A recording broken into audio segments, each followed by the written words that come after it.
In this module, we'll focus on defining a problem and creating objective and feasible problems.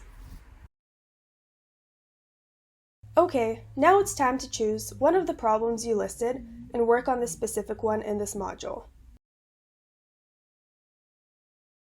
A few things to keep in mind when choosing a problem to work on are that the problem should be objective.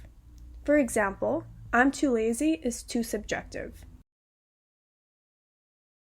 Rather, you can write something like, I'm not getting my scheduled tasks done.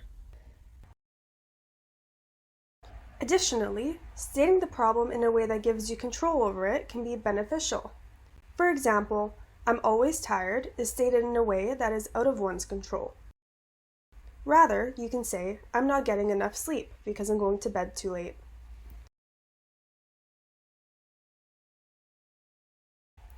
The key thing is that by thinking about and defining how the problem affects your functioning, you can find different ways to meet those needs.